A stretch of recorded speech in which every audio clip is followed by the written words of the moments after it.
I wiped a smudge of flour from my cheek, admiring the massive garlic herb roast resting on my kitchen island, when my phone vibrated with the message that permanently altered my relationship with my daughter.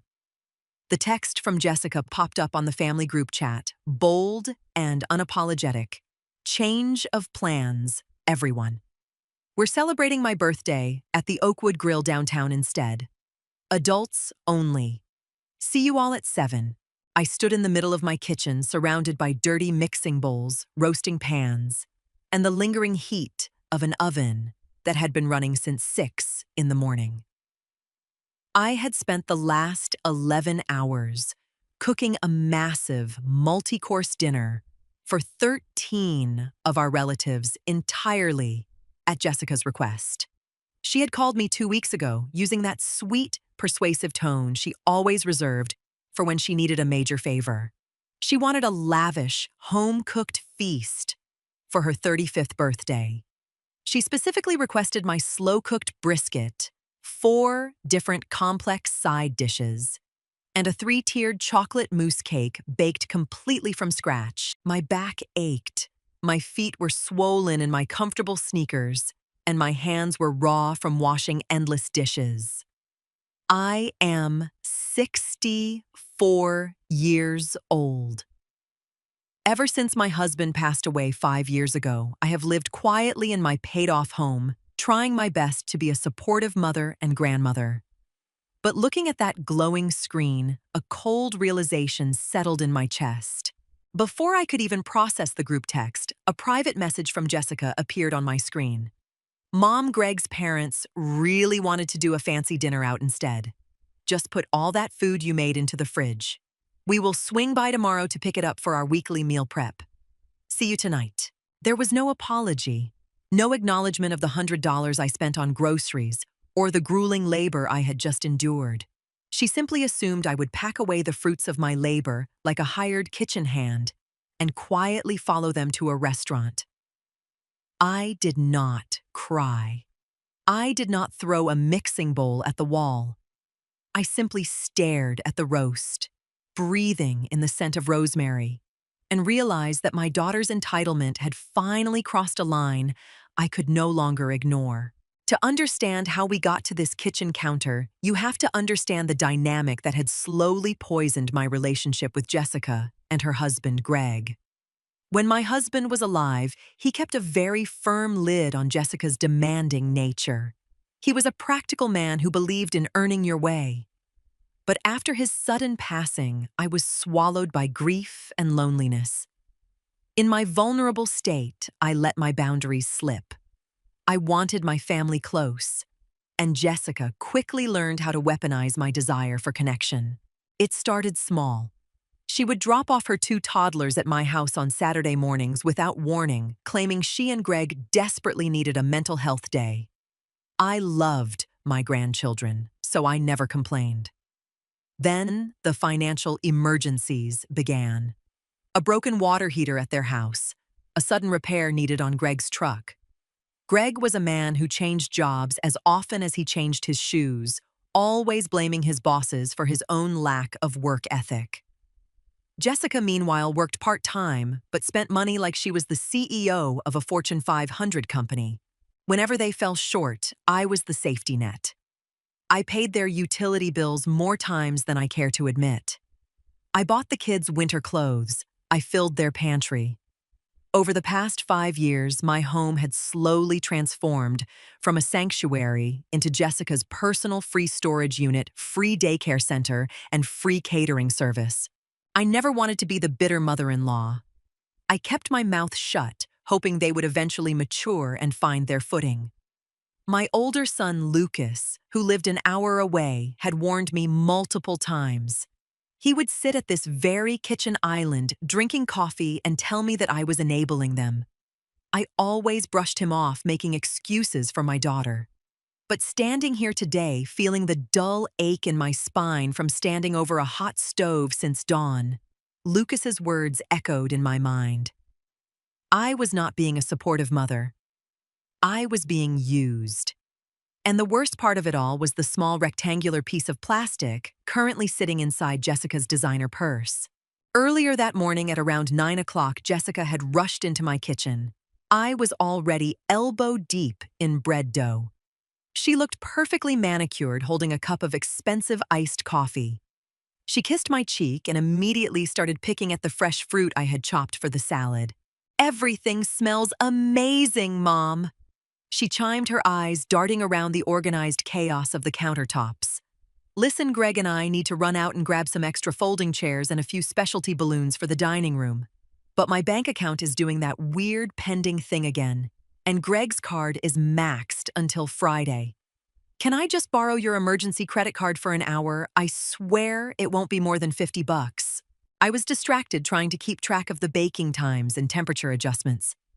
I wiped my hands on my apron, walked over to my purse, and handed her the blue credit card I kept specifically for household emergencies. I didn't think twice about it. She promised to bring it right back before the guests arrived at 5. Now, looking at the text message time-stamped at 4:30 in the afternoon, the pieces of her little puzzle snapped together with blinding clarity. There were no folding chairs. There were no specialty balloons. Greg's parents had probably suggested a high-end restaurant earlier that week, and Jessica, wanting to impress her in-laws, agreed without hesitation. She never intended to have her birthday dinner at my house. She let me cook for 12 hours because she wanted the free meal prep for her upcoming work week. And she took my credit card this morning because she fully intended to use it to pay for a table of 13 people at one of the most expensive steakhouses in the city. She assumed I would just show up at the restaurant, swallow my pride to avoid a public scene, and let her swipe my card to foot a massive bill. She thought I was a predictable, quiet old woman who would choose peace over standing up for herself. She was wrong. A younger version of myself might have immediately called her. I might have yelled, cried, and demanded an explanation. I might have driven down to that restaurant and caused a loud, dramatic scene in the middle of the dining room. But at 64, I have learned that anger is exhausting, and arguments with irrational people only drain your own energy. When dealing with someone who uses your love as leverage, words are entirely useless. Only actions matter. I picked up my phone. I didn't type out a long paragraph explaining my hurt. I didn't demand an apology for the wasted food or my blistering hands. I simply opened our private text thread and typed a single calm response. "Understood. Enjoy your dinner." I hit send. Then I closed the messaging app and opened my mobile banking application. I navigated to this credit card dashboard, found the blue emergency card currently sitting in Jessica's purse, and tapped the settings icon. There, sitting right at the top of the screen, was the feature my bank had introduced a year ago: the digital lock. With one firm tap of my thumb, the toggle switch slid from green to gray. Card locked. All new transactions will be declined. I set a secondary notification on my banking app, ensuring my phone would ping me the exact moment a transaction was blocked. I placed my phone face down on the cool granite counter. A strange, profound sense of peace washed over me. For 5 years, I had allowed my daughter to dictate the terms of our relationship. I had let her treat my time, my money, and my home as her rightful property. By sliding that digital switch, I was doing more than just protecting my bank account. I was closing the door on the era of being her doormat. But there was still the matter of the incredible feast cooling in my kitchen, and I absolutely refused to let my hard work rot in a plastic container. The brisket was perfectly tender, the glazed carrots were caramelized to perfection, and the chocolate mousse cake looked like it belonged in a bakery window. I grabbed my phone again and dialed my son Lucas. He answered on the second ring.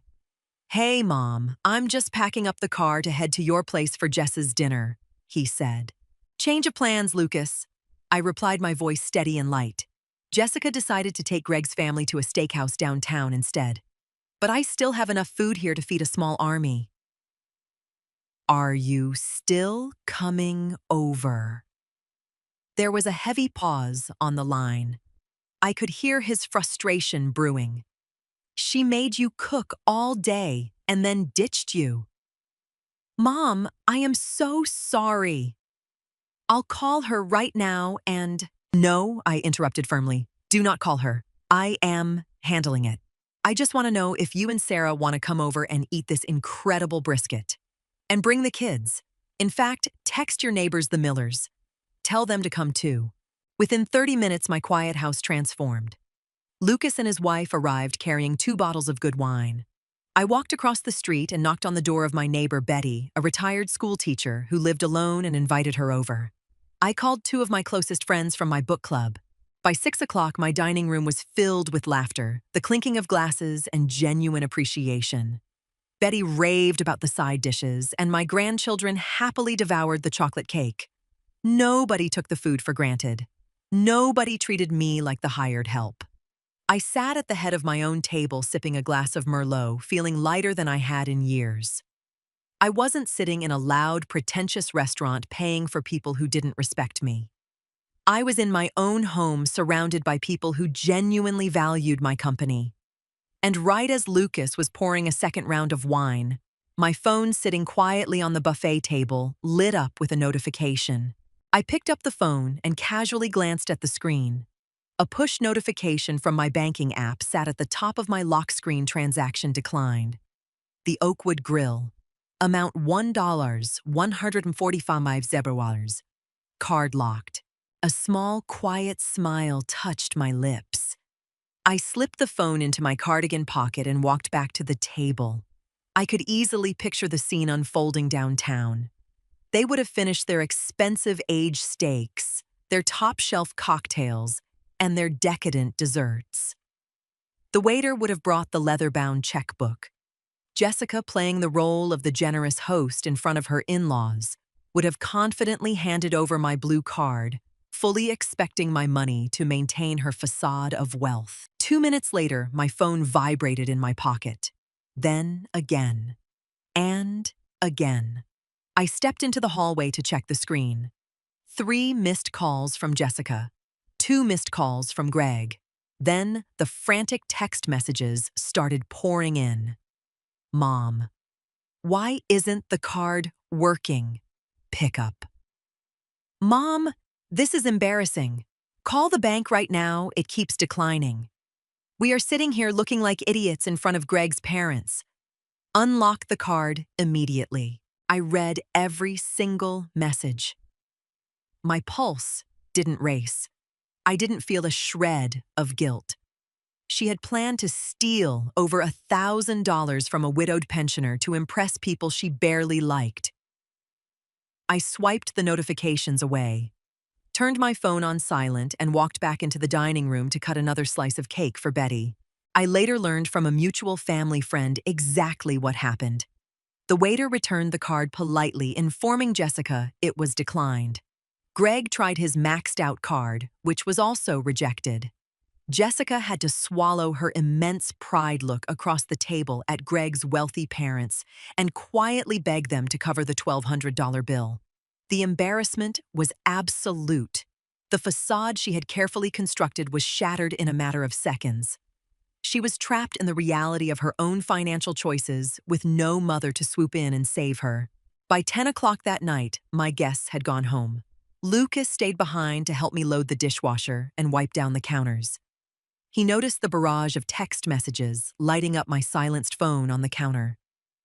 She's losing her mind. And isn't she? Lucas asked, tossing a dish towel over his shoulder. She is experiencing the consequences of her own actions, I replied, scrubbing a roasting pan. For the first time in a long time. Are you okay, Mom? He asked softly, genuinely concerned that the stress of the evening might have been too much for me. I am wonderful, Lucas, I said, and I meant it.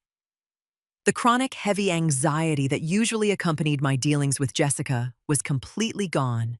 The fog had lifted. I finally understood that I held the power in my own life. I owned my home. I controlled my finances. I was the one allowing the disrespect, which meant I was the one who could stop it. After Lucas left, I walked through my quiet, clean house. I went into the spare bedroom, which had become a dumping ground for Jessica's out-of-season clothes and Greg's old sports equipment. I grabbed 3 large garbage bags from the kitchen and methodically began packing everything that belonged to them. I folded the clothes, boxed up the miscellaneous items, and stacked them neatly by the front door. I didn't need to hire a lawyer to reclaim my space. I didn't need to draft a complicated legal eviction notice because they didn't live here. But they had treated my house as their personal annex, and that privilege was officially revoked. I took the spare house key I kept under the decorative rock on the porch and brought it inside. I locked the deadbolt, turned off the porch light, and went to sleep. I slept better that night than I had in half a decade. I knew exactly what the next morning would bring, and I was entirely ready for it. At exactly 8:15 the next morning, heavy, urgent knocking echoed through my front hallway. I was already awake, sitting in my armchair by the window, wearing a comfortable sweater and drinking a hot cup of black tea. I didn't rush. I took a slow sip, set my mug on the coaster, and walked to the door. I opened it to find Jessica and Greg standing on my porch. The contrast between them was striking. Greg looked sheepish, staring at his boots and refusing to make eye contact. Jessica, however, looked unkempt and furious. Her makeup from the night before was smudged, and her face was flushed red with righteous indignation. Before the door was even fully open, she started her performance. "How could you do that to me?" she demanded, stepping forward, intending to push her way into the hallway like she always did. I did not step back. I stood firmly in the doorway, blocking her path. "I had to beg Greg's father to pay for my birthday dinner," she shouted, her voice cracking. "Do you have any idea how humiliating that was? You ruined my birthday. Why would you cancel your card without telling me what is wrong with you?" I looked at her, truly looked at her. I saw a 35-year-old woman throwing a temper tantrum because her mother wouldn't fund her deceit. "I didn't cancel the card, Jessica." I said, my voice barely above a whisper, entirely void of emotion. "I locked it because you asked to borrow it to buy balloons and folding chairs. You did not ask to borrow it to pay for a $1,000 steak dinner after forcing me to cook for 12 hours. I was going to pay you back," she lied, smoothly crossing her arms. "And the food you made wouldn't go to waste. I told you I was going to take it for lunches." "You aren't taking anything," I replied smoothly. "In fact, you need to hand me my credit card right now." Jessica blinked, clearly thrown off by my calm demeanor. She was ready for a screaming match. She was ready for me to cry, to express guilt, to fold under her anger like I usually did. My cold detachment left her completely off balance. "Mom, stop being dramatic," she huffed, digging into her designer purse and pulling out my blue credit card. She held it out, but didn't let go immediately. "Greg's dad expects us to pay him back by Friday. You need to unlock this so I can transfer him the money, and then we can talk about this." I reached out, grasped the edge of the card, and pulled it firmly from her fingers. I slipped it into my pocket. "You and Greg will figure out how to pay his father back with your own paychecks," I said calmly. "My finances are no longer available to you. My kitchen is no longer your personal catering service, and my home is no longer your storage unit." I stepped back, reached behind the door, and pushed the 3 large garbage bags full of their belongings out onto the porch, right at Greg's feet. Greg finally looked up, his eyes wide. "What is this?" Jessica asked, her voice, dropping the anger suddenly replaced by a flicker of genuine panic. "These are your things from the spare room," I said. "I am reclaiming the space. Furthermore, I will no longer be available for free babysitting on weekends. If you want to visit, you will call ahead and you will knock. You do not have a key anymore." "Mom, you can't be serious."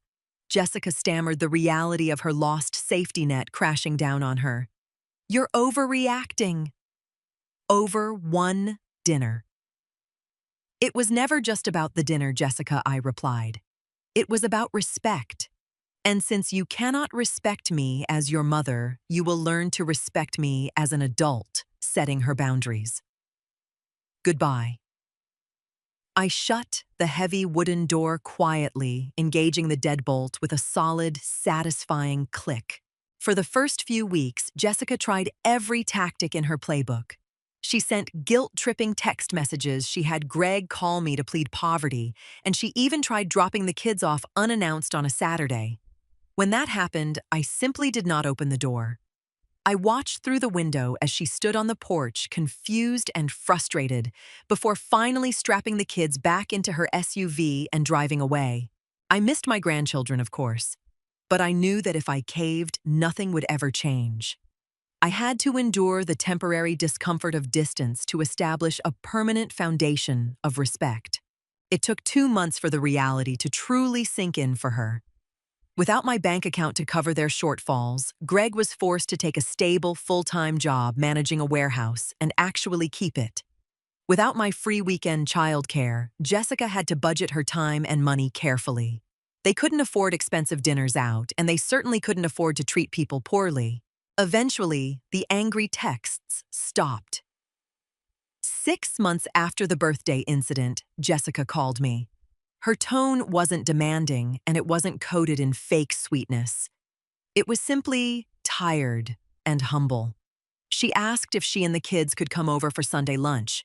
She offered to bring the groceries. I said yes. We don't have a perfect relationship now. I still keep my finances entirely private, and the spare room has been permanently converted into my painting studio. But when Jessica comes over, she cleans up after her children, she says thank you, and she never asks for my credit card. Taking control of my life didn't require legal battles or bitter revenge. It just required me to realize my own worth, lock a piece of plastic, and close a door.